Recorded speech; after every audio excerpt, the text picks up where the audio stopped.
Hello, everyone, and welcome to Screw the Manual's first ever podcast for a Saturday Opinion Corner.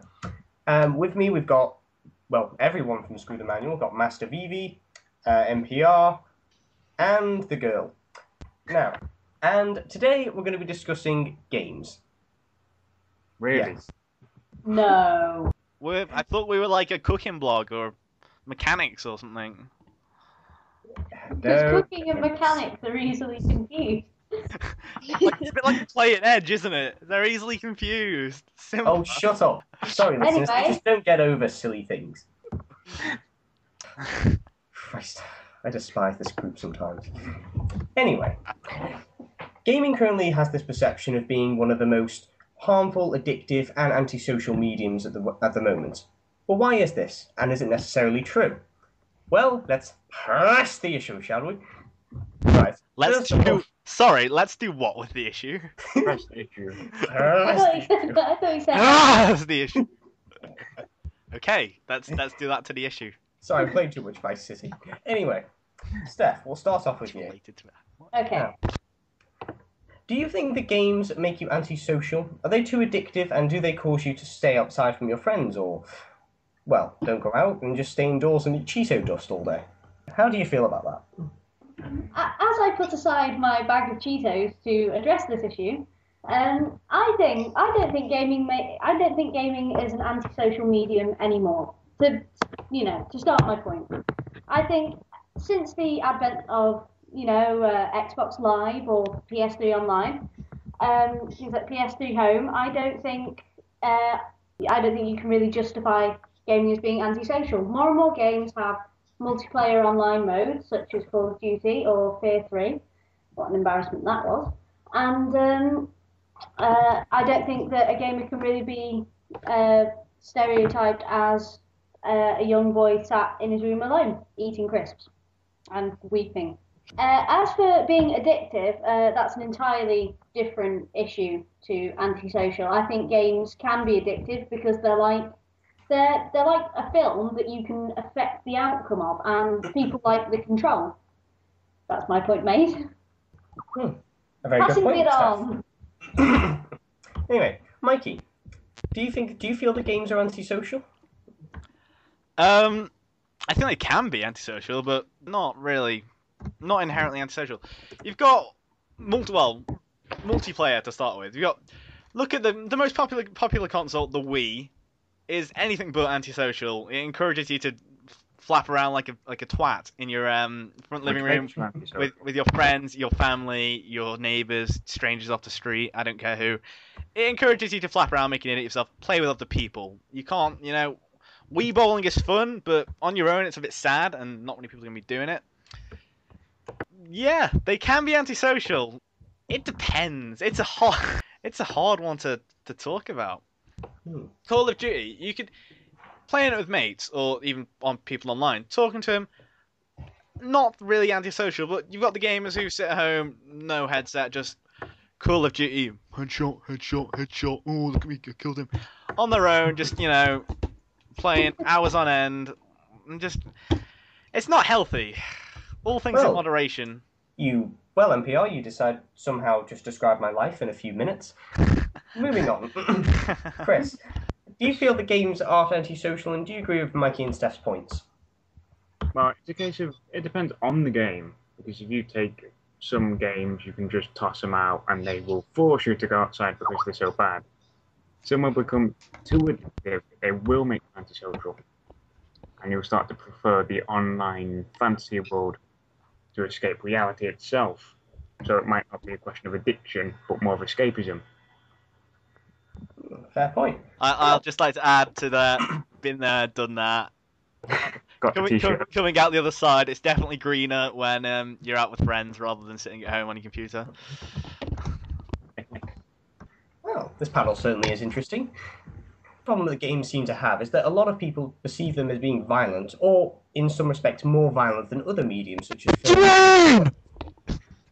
What the hell was that? What? I am confused. Sorry, that was me being violent. Oh. Yeah, you're not helping our cause very well, are you? Oh, sorry.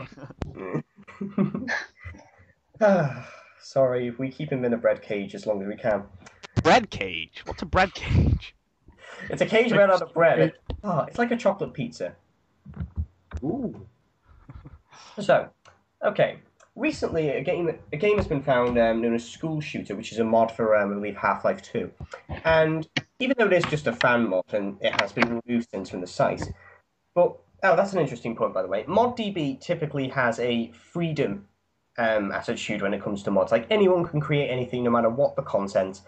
And this is one of the very, very first mods that they've actually removed. And would you say that's right? Is it okay to censor violent games for the purpose of making gaming seem more attractive to the public? Who would like to start?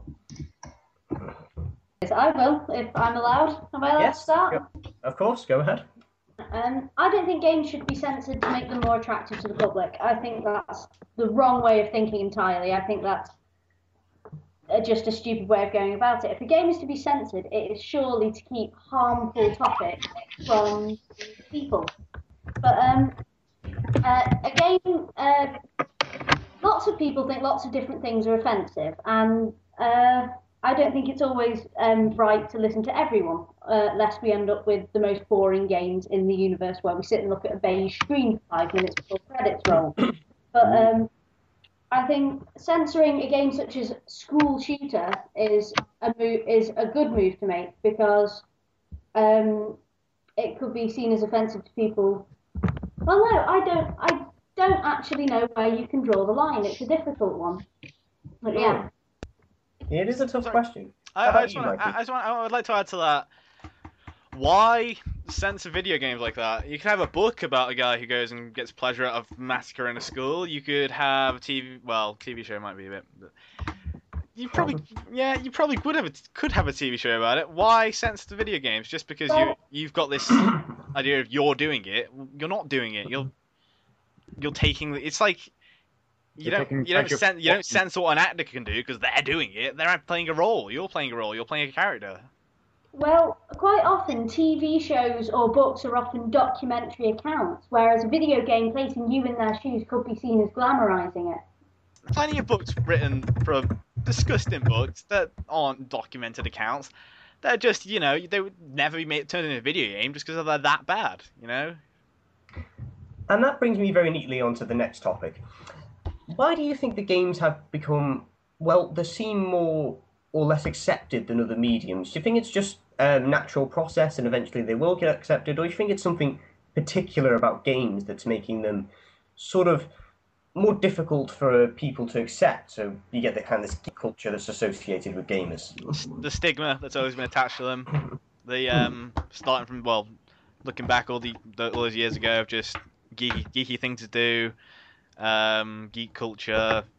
D&D crowd playing the games, and it's got to take time to outgrow that sort of stigma that's been attached to it. Of just it's a geeky thing to do, and it's really not a geeky thing to do. Well, I'm not going to be a geek either, but it's really not.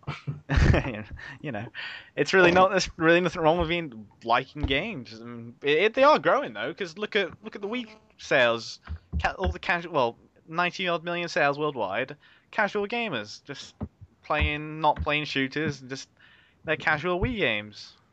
And I might add a statistic at this time. Angry Birds is currently the most popular casual game and has made over 4 billion in sales, which is more than most Call of Duty games actually make, which is, I don't know whether that's a good thing or not. But moving on, do you, Steph and Chris, do you agree with this, what Mikey said? I think games kind of got off to a bad start because initially they were very much the domain of, the guy alone in his parents' basement. But now it's opened up. I think we need to let go of that kind of image, because I think we've moved on quite a lot from there. Yeah. Yeah, because nowadays we actually have family games that try to involve the whole family rather than just the lone outcast of the family.